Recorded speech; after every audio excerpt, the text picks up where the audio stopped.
So, welcome to the Worldview with Swasti. And today we are going to be discussing a very pressing topic, which is Donald Trump's sudden reaction to India and India's trade deal that was being negotiated with the United States. He has put a 25% tariffs on India, and the trade talks haven't really gone anywhere. So, here we are with 25% tariffs on our exports to the US. Some sectors have been exempted, but most of it is actually under fire. The trade deal is still stuck. The deadlines have passed. And here we are reflecting on what has gone wrong and now where do we go from here. And to discuss all this, I have with me Dr. Surjit Bhalla, who needs no introduction. He is a celebrated Indian economist, an author, he's a columnist, and he served as the executive director for India at the International Monetary Fund. Dr. Bhalla has also been the member of Economic Advisory Council to the second Modi government. Dr. Bhalla, what a pleasure it is to be joined by you today. And please tell me, what are your opening remarks on this? What are your thoughts? First, thank you for having me. My pleasure as well. The first point I would like to make, and you started off your comments, that Trump has put in these 25% tariffs, and that our trade negotiations have gone, I believe, nowhere. We've been negotiating for more than 5 months. And every time, and the rest of the world has been negotiating, but somehow we are stuck in our own traps. No change, right? I haven't heard of any interesting divergence. Indeed, let me point out that there was a NITI Aayog paper on their website on agricultural exports and what should our attitude be towards tariffs on agriculture and poultry and dairy. And this was written by NITI Aayog staff members or by members, and it got withdrawn from the website. It's no longer available on the website. So, in other words, we have regressed. We have not stayed the same. We have actually regressed in the 5 months of these negotiations.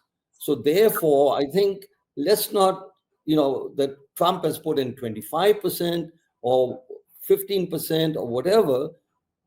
For me, the most important thing always has been we should do our trade negotiations and tariffs in our own best interests. It doesn't matter who is in there. So who is the US leader or the British leader or the European Union leader? We should pursue policies that are in our own best interests. And we don't seem to have done that. So I think let's not blame Trump or anybody else. Let's look inwards, and if we will start with blaming ourselves. Right. No, that's a fair point to make, Dr. Bhalla. I agree that I think the reference point should be internal first because this is our trade policy. But let's just try to, take it up, one by one, which is that now currently the kind of tensions that we are having with Donald Trump, they can be sort of broadly classified, so to say, in two parts. One is that there is a problem. He is forcing us, let's say he or the United States of America is forcing us to open sectors that remain very vulnerable to external competition, that are basically agriculture and dairy.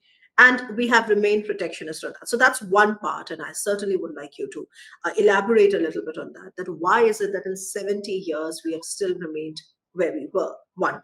And the second part is geopolitical, which is with respect to how he's threatening us with more punitive measures on our purchases of Russian crude. And that's a separate topic altogether. Let's just first start with protectionism. Why do you think India remains so protectionist? Okay, let me start with, you said he is forcing us. You use the adjective that Trump and the US are forcing us for a particular trade deal. Do we know, or do you know, of any country in the world that you would not apply the same adjective for. So he is not treating, the US is not treating India any Hmm. differently than Mhm. any other country in the world. Hmm. So, what is so special about us, about India, that he should treat us differently? So, first of all, I think the premise that Yeah. he is forcing us, the immediate thing that comes to mind, he's not forcing somebody else, but is forcing. So, in other words, the US is negotiating in a way that doesn't is politically correct. They're not discriminating against anybody. Hmm. Okay, they see everybody through the same lens. So Mhm. therefore, my big point is, let's take Trump out of the equation. No matter what we do, it keeps coming out that Trump is doing it to us. And I'll keep answering, we are doing whatever we are doing to us, and we have done it for 30 years. The first significant trade reforms took place in 1991. Hmm. After that, and that also did not open up the agricultural markets Yeah. at all. Matter of fact, made agricultural markets a lot worse with the extension of the PDS, etc., which is perhaps a topic for some other occasion. Mhm. So that's why I keep coming to, we have to look at ourselves, what is in our best interest. Indonesia is looking at its best interest. China is looking at its best interest. Europe is looking at its best interest. And we all coming up. So what does our trade minister say? We will follow what is in the best interest of India. Well, every country follows what is in the best interest for that country. So, Yeah. we have, and this is attribute of all Indians, okay? And no party affiliation, nothing. We think we are special. We think we are unique. We are not. It's the same red blood goes through our veins that goes through the veins of 8 billion people. Hmm. So let's get this attitude out of the way that we are somehow special. And then let's discuss what needs to be discussed. No, I'm very happy that you put it out because I've been arguing myself that all countries act in national interest. So Yeah. we have to stop thinking that everybody's out to somewhere, subvert our interest. There is a deep state working always against us. I mean, I've myself argued, about it plenty of times. But then now just sort of pulling you back to this, this larger fundamental problem that we're facing, which is that agriculture and dairy, they remain vulnerable. Of course, there are figures that the per annum per cow yield for United States is more than 7,000 liters. For India, it's about 2,000 liters or so. So we have these figures. The idea is that then how do we negotiate in a world, in a globalized world, with such protectionist tendencies and such vulnerabilities? So just could you help me just understand this a little better? Where have the successive governments not performed? How do we understand in 2025, how do we understand that India, with all its aspirations to emerge as a pole unto itself, has these realities? Uh, Again, sorry, again, it comes in yeah. about Indian aspirations. Well, every individual, every country in the world has aspirations. So, this is part of our psyche. I'm not blaming you, I'm not blaming. We think we are special. Somehow or the other, our aspirations count for more than the others. But let's get to specifics. Yeah. Let's get to agriculture, which is obviously of. So, 2 points on agriculture. Okay. First, you know, the Modi government brought in the farm laws. And what did the opposition do? They brought in Rihanna and others to come and argue against the farm laws. Then what happened? I think one of the most unfortunate decisions of the Modi government was to withdraw from the farm laws. They Hmm. were in the best interest of India and Indian farmers. How do we know that? Because right after the farm laws got removed from the table that the Supreme Court ordered a survey to be done of what was the attitude of Indian farmers towards the farm laws, which, mind you, was opening up the agricultural market. The same thing that, if you will, Trump is saying that the Indians were saying that the Modi government wanted to open up the agricultural market. And in the survey, it was found that 87% of the Indian farmers wanted the farm laws to be initiated. Okay. 87%. Now, what are we doing? That's in our interest. That's in our farmers' interest. That's in our agricultural interest. They want it. They want the competition. So we have to ask, and that's why I keep coming back to the deep state. Who is not interested in competition? Clearly, those people who will get hurt by competition. So whether they be the big farmers or whether they be the major industrialists who are very cushy with their profits, etc. And we keep arguing that we are not investing enough, or the industry is not investing enough in R&D, etc. And I keep telling them, why should they? They're very comfortable with their existence, with their profits. They don't have to work very hard.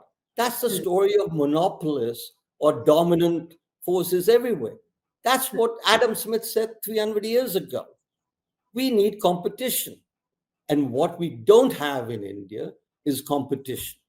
So I think, first and foremost, let's open up the market for Indians, for Indian producers, for Indian consumers.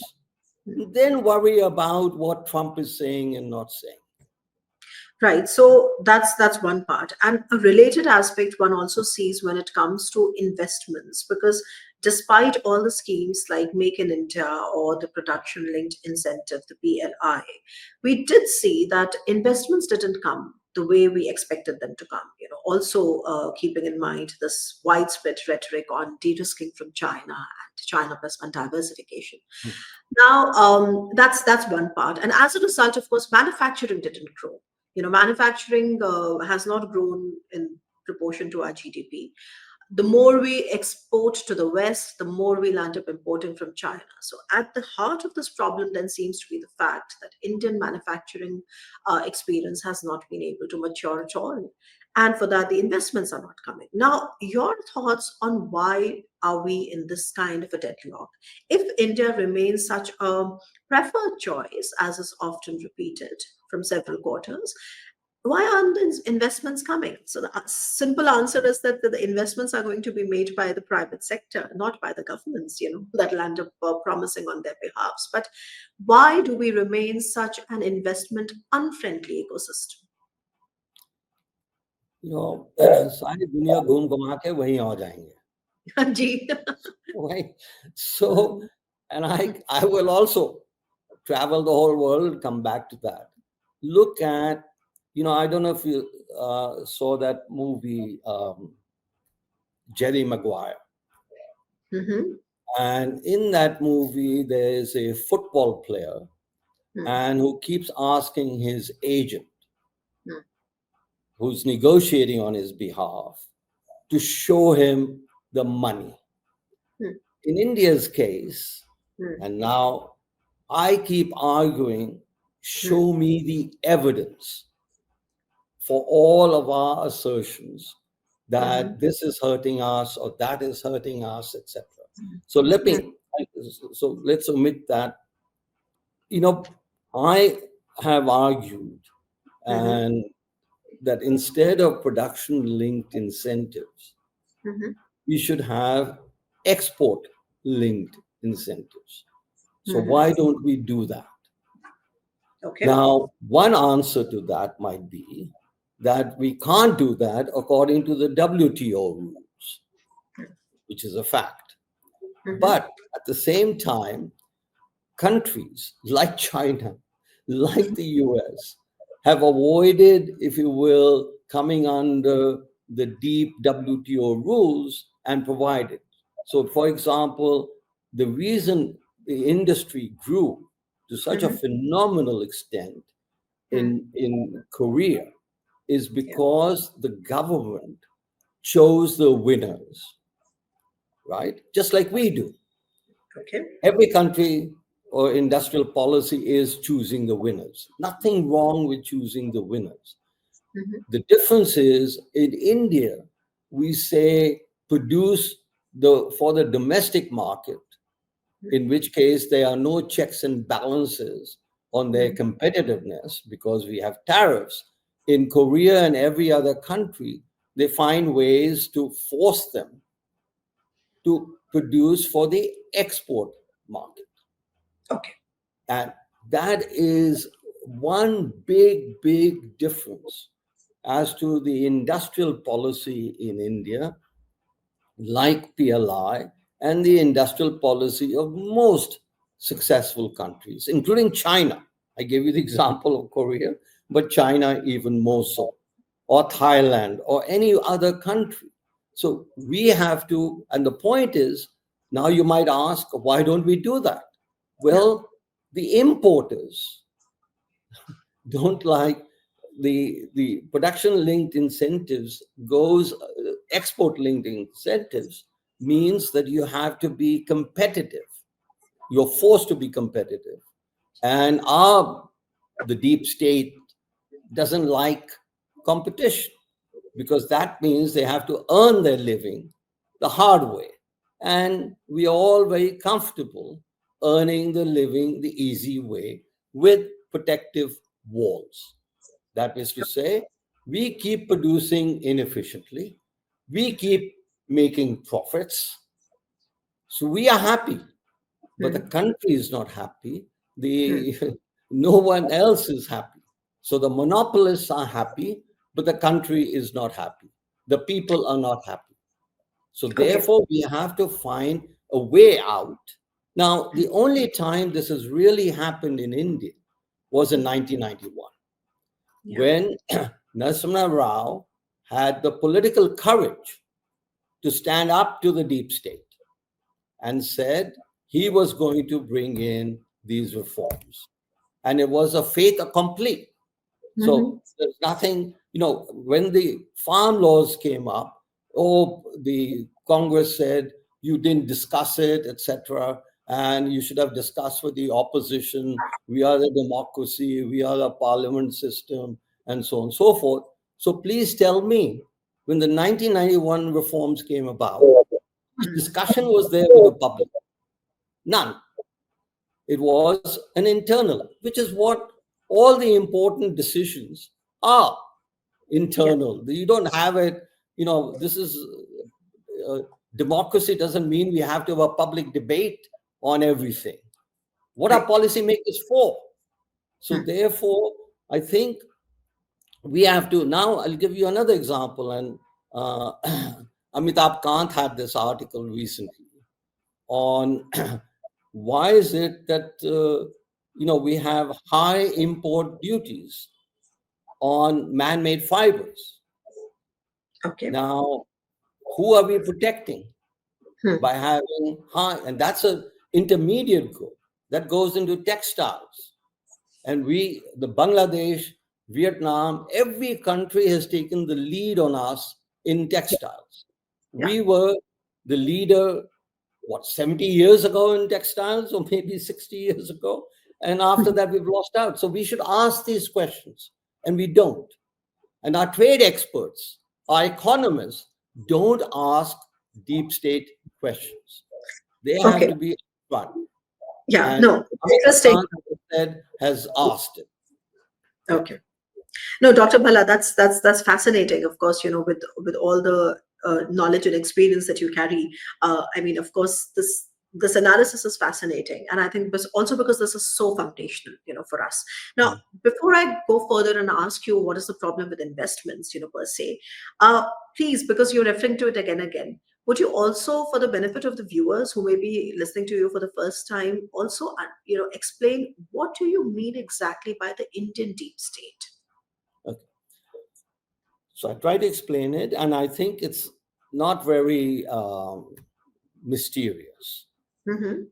And it happens in all societies that Mm-hmm. there is those people with overriding influence. In India's case, I would say that the major industrialists and the senior policymakers, the IAS, if you will, and senior IAS officials are the deep state.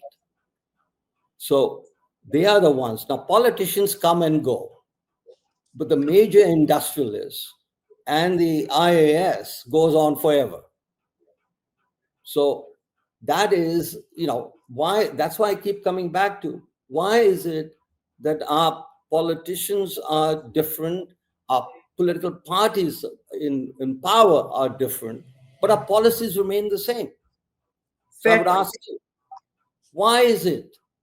And again, every country has a deep state. Only in some countries, the deep state is a lot more powerful because in those countries that the deep state is a lot more powerful, we as citizens, as scholars, as media, do not question our authorities enough. So it's a political economy question, Yeah. not a question of economics. Right. Now, Now, then is can that I? explanation? Is that, Yeah, should yeah, I perfect. be No, more precise? Yeah. no, Okay. no, it's fine. It's just that, a lot of people who may Yeah. not have read your piece in the Indian Express about the Indian deep state may still be wondering as to what is it that you're referring to again and again. So it's Yeah. just for making it more user friendly and viewer friendly. One But it's, additional point on the deep state, on the yeah. IS. You know, I mean, the entire IS system, I think what came up in 1850 or somewhere, it was the ICS and this. Why Mm, isn't the structure of that changed for 200 years? mm, And what is it that keeps us that the rank that you get in your IAS is the mhm, rank throughout? Where is merit in all of this? And remember, the the both Manmohan Singh and Modi try to bring in outside influences mm. into expertise, not influences, Yeah, expertise into decision making, yeah, and both of them have failed. yeah, So I keep coming back to we have to start looking at why is it that the same questions I've been following the political economy of India now for 50 plus years. So my white beard might indicate the extent of time, but mhm, it's the same questions, and I yet have to get any answers to it. So therefore, I want to go into that. So and that's why I think it's important for us to have an open debate on yeah. these issues. Right. And now, with this background, also help me understand, if you can, why do you think that India remains an investment unfriendly ecosystem? Why do you think that the investments that were meant to come to India as diversifying away from China, when diversifying away from China, landed in countries like Vietnam, Singapore, but didn't really come to India? Yeah, look, and many, I mean, that's an important question which has puzzled all of us, whether economists or non economists. Hmm. And we have this, deep passion for regulation. Okay.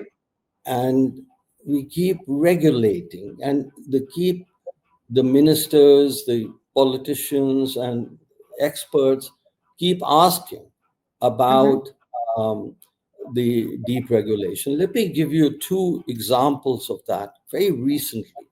Um, that in the February 1, and this is also related to trade talks, Yeah. in the February 1 budget of this year, Hmm.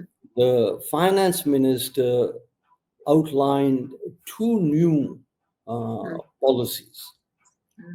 And she said, we are going to review um, the entire regulatory system. And that was even in the economic survey.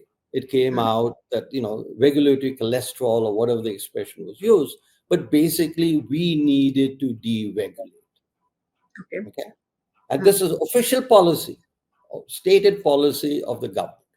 The Okay. second, and this is much more directly related to the trade discussions on trade, that an important aspect of what the finance minister said on February 1st was that BITs, the bilateral investment treaties, Yes. are going to, our India's bilateral investment treaty, our outlining of that was going to be subject to review. Now, for the listeners, etc., and for the audience, let me just point out, and I Yeah. think this is very relevant to your question as well as what we are discussing now. So, how every country has had, if you get foreign investment into that country, which every country needs or whatever, even the US is asking for foreign investment from Europe, etc. So this is a common feature. And the governments in these especially for developing countries, etc., that you reach an agreement as to what will happen when the foreign investor and the domestic investor, the two parties in this the collaboration, want to have a divorce. Okay. It happens with human beings, it happens with firms. You want to separate. So the established rule around the world has been that when you decide to separate after your 6 months, whatever cooling off period, it's very similar to marriage and divorce, that you will then get, you don't agree in agreement. And then what you will do is to get a third country, sorry, judge. Okay. Okay? That is, so if India and the US, there's a US firm, an Indian firm, you will go outside of a US court and you will go outside of an Indian court. This has been established practice for every country in the world, Okay. except for the reasons that I'm still trying to fathom. In 2015, we came up with, and I think this was a preoccupation with our view that the world can't do without us. We are so important and so on and so forth. Seriously. I mean, it's an important point that, and it's tragic that we came up with a new bilateral investment treaty, which Yeah. was that when a divorce was wanted by the two parties, Yeah. an Indian judge would come in and arbitrate. Not an American judge, not a Swiss judge, not a third party judge, an Indian judge. You will take your divorce agreement to the Indian judge.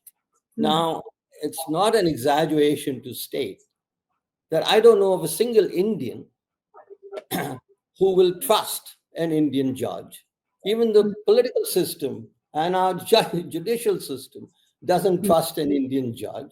So why would you expect somebody else to come in and bestow that confidence in an Indian judge? So this was recognized by the government, Okay. and they made the mistake in 2015, and they said, starting February 1st, we will relook at the bits. Okay. Fantastic. And I thought that was one of the greatest policy changes that we could bring about. Now let's look at the India-UK agreement. Yes. We concluded that agreement. And if you don't even have to look very carefully, there's no mention of bits. So Yes. we reached that agreement without any agreement on investment. So that's the answer to your question, that it is regulation, deep regulation, and deep control and Yeah. a passionate belief that the world can't do without you. So you Yeah. want to tell the world, listen, you want to come here, you go by our rules, and our rules are arcane. And I think most people don't like our rules. So that's the problem why investment is not taking place. And I would like to ask, all the trade experts, they keep coming up and they keep saying we should decrease tariffs and we should do that, which of course I believe we should decrease tariffs. But I think the more important deep state issue again Yeah. is why is this not being questioned? Even by the government that wants to bring it about, Yeah. hasn't done anything on it for 9 months.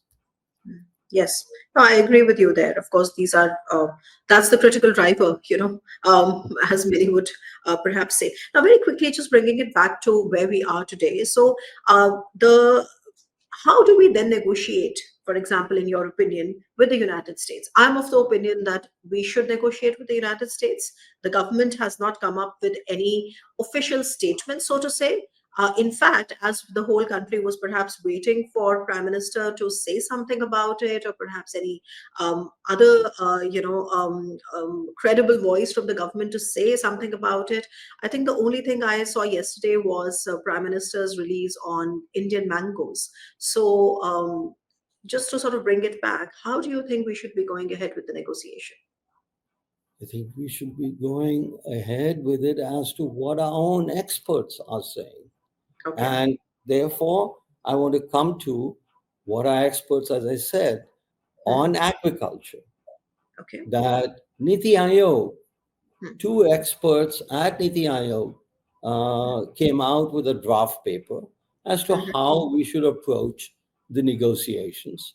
And Okay. that has been withdrawn from the Hmm. NITI Aayog website. Gone, censored. So, I don't know what to say, quite honestly. Okay. We Um, we come yeah. out with we ask our experts to come out with position papers. The Hmm. experts come out with position papers, and we Hmm. completely ignore them. And we even remove it from circulation. I so if you can provide me an explanation of that, because But by any chance, did you read? Did you get to read that paper that you're referring to, which is being withdrawn now? well, it's no longer available. Okay. So I read So, a news report on it, okay. and which discusses it, and which is Okay. in the public domain.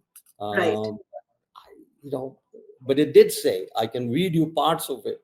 I can Okay. I can say what it argued, Yeah. and it's not. It's a it's in the completely in the public domain. But the Mm. paper is no longer in the public domain, so you can't Okay. go and study what the Right. paper said. Okay. But what was the main recommendation of the paper, so to say? The main, okay, let me just actually, very good point. I'll read you, and Yeah. that might be the best way. Yeah. Uh, it was this was an NDTV profit Okay. on the website, and it says that Niti Aayog withdraws paper backing agri concessions in India-US trade talks. Okay. And it said the Niti Aayog paper called for sensitive products like dairy and poultry to be Mm. protected in bilateral trade agreements. And then we have the following. So, what did it say? So, one, the paper has been withdrawn, and it was titled Promoting India US Agricultural Trade, blah, blah, blah. Yeah. The paper had advocated a dual track approach to agricultural trade, suggesting that Mhm. India could offer selective concessions on imports such as edible oils and nuts while seeking greater access for its own exports. However, Okay. the recommendations seem to have sparked concern given the high sensitivity which we had of India's agricultural sector in trade talks. But it gets more specific. The paper, Okay. authored by member Ramesh Chand and senior advisor Agricultural Policy Niti Aayog Raka Saxena, had argued Mm. that India should cut high tariffs on commodities like rice and pepper, which are Mhm. regularly exported by the country. Mm. Similarly, blah blah blah. Then there's a couple of other. Uh, the paper also called for lower tariff on agricultural commodities, where either domestic production is small or import does not compete. Blah blah blah.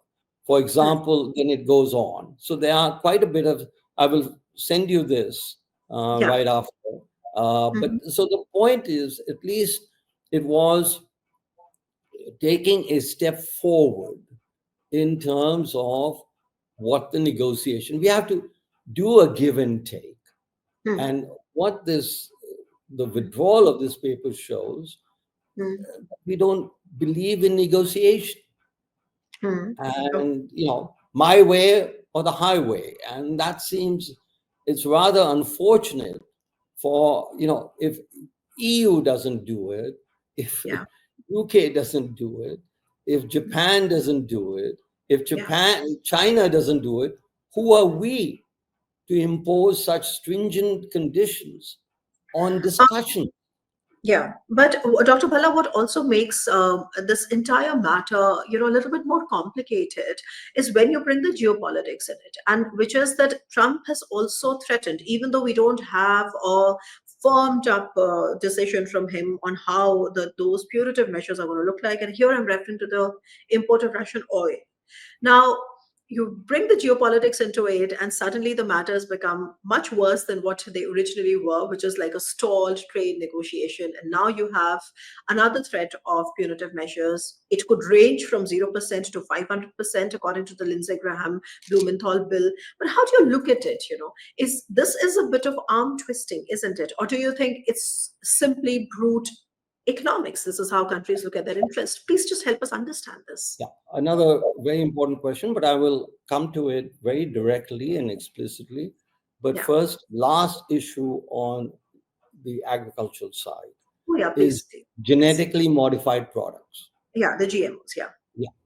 Now, remember, this was a policy championed by the Congress Party, by Jairam Ramesh, a senior member of the Congress Party, and we seem to be following lockstep.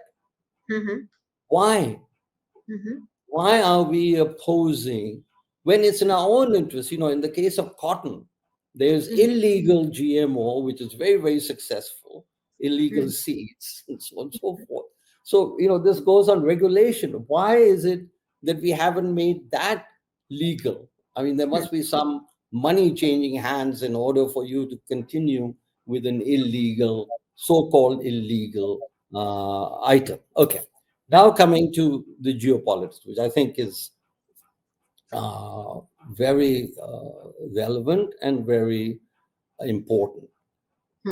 Look, the, the Russia, one of our greatest allies for a long, long time, has also been involved in a war that most people in the world, most countries in the world, most peoples in the world, including India, feel privately, not officially, that look, what Russia did or is doing is wrong. Yes. Now, not so long ago, Trump himself felt that Russia could be negotiated with, and so on and so forth. So Trump has, and the US has changed its view. The Europeans have not changed their view. They've always been opposed to this encroachment. Yeah. And I somehow don't blame the US for bringing in Russian oil into the equation in discussions. This is what diplomacy is about, or geopolitics is about. And the other factor that I want to take on geopolitics that's very important, especially for those of us as Indians, but it doesn't matter, everybody. Look, the China and the US, Yeah. China is on record that they want to displace the US in practically everything around the world. Okay. Yeah. That's a new reality, a new meaning last 10 years or so, and becoming stronger by the day. So think about US as, the hegemon for such a long time. And what hegemons want to do is to continue the hegemony and want to try and negotiate lack of anything short of wars, they Yeah. want to go ahead and continue. So That's we have to try and empathize with that view of the US. okay. Now, I happen to agree with the view of the US because I don't think that China has the values that we have, namely democracy, Mm-hmm. and neither does Russia have that. Yeah. And therefore, my inclination is more to take the side of democracy. And I think this is a reality we have to face. Yeah. The world is changing, world has changed, and do we stick Mhm. with what we've had forever? So I want to try and project that we have to understand why US is doing what it is. Yeah, no, I agree, and this is important, to Dr. Bhalla, because the geopolitical realities are there for us to understand and Yeah, absorb and navigate accordingly. So I'm of the view myself is that the 40-50 billion dollars that we tend to make reportedly from buying the crude and refining and selling it back to Europe, etc. I mean, that is one part which is a short-term arrangement which came up because of the war, because of the price cap, etc. It's not a structural yeah, factor exactly. in our relations with Russia. And anyway, the price of the oil has been falling, and we have partners. So we have to keep our national interests first, and not Yeah, rhetoric and the self-referential sentimentality that seems to guide many of our foreign policy reflections. I completely agree there. yeah. But just my last point, and we'll wrap up then, which is on what you think and make of Donald Trump's sudden love for doing business with Pakistan. I mean, today morning itself, he has signed an executive order bringing down the import duties on Pakistani, goods from 29% to 19%. He's also indicating, and of course, all this comes in the backdrop of how tone deaf he has been in rehyphenating India with Pakistan, post Pahalgam, Operation Sindoor, etc., etc. Just the Pakistan factor from you, and then we wrap. Again, you've got your important questions lined up, and this is a good question to end on. Look, Yeah. I think we it was not the case. Mhm. As I said, we have India has Indian people, and the American people, and Indian government, and the American government have belief in democracy. A really that's the real strength of this relationship, and Mhm. it's very important to inquire, like you're doing, as to Mhm. why is this relationship weakening Mhm. in such an obvious, transparent manner. Yeah. So I think, going back, ex Mhm. post or whatever, that something happened, and we know what happened. It had Yeah. to do with the war with Pakistan, uh, Mhm. or induced by terrorism Mhm. from their side, and we responded very effectively, mind you. I think one of the key achievements of the government was it did. Then the question comes up that why, I don't know of a single instance, whether in Mhm. India or anywhere else in the world, Mhm. where the hegemon, the US, has Mhm. not been involved Mhm. in discussions, Mhm. including all of India Pakistan wars. The Yeah. US was there in the discussions, Okay. as I believe it must have been this time. Okay. So, why did we take the approach that, Okay. look, the US had no role whatsoever Mhm. in terms of um, bringing a halt Okay. to the war? I think Okay. they did. I think it's good to acknowledge. And it's also very important to acknowledge that, look, the India Pakistan war, Mhm. everything is a bilateral one. But that Mhm. doesn't mean we don't consult others and take their advice and take their help in helping end the war. So again, it's like what we've been discussing. It's our Mhm. own policies that are at fault. So Yeah. when So now, so the direct answer to your question, I think the US and the Mm, Trump is mm, doing it because we acted in a somewhat childish manner, if I may say so, in mm. terms of saying that they absolutely had no role. You could say this, they helped facilitate Okay. the Yeah. ceasefire as they've helped facilitate every other ceasefire Yeah. in the India-Pakistan wars. Right. And then now the the US act in so churlish a manner, Mm, and which I think it's completely now. Trump has said something about India is a failed state or whatever. no, the So dead economy. yeah, so Yeah. it's been known. Every Mm, politician, mm. every reporter knows that Trump makes these statements. And I think what we've done rightly, well, after this statement, I don't see any newspaper, etc., really discussing it, and Yeah. just completely ignore it, which is, Yeah. gives it. So I think, again, I keep coming back to my only theme is, let's, it's ourselves. We dictate our own fate as we Mm, should. mm, And somehow we are not doing it in a right manner. mm, But we still are authors of our own destiny.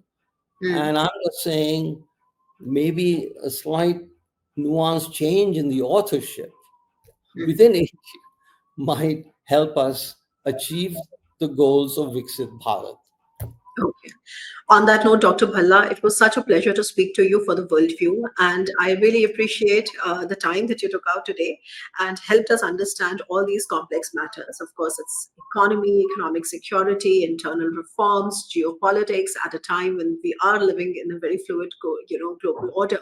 So thank you once again. And thank you for joining me on the worldview with Swasti.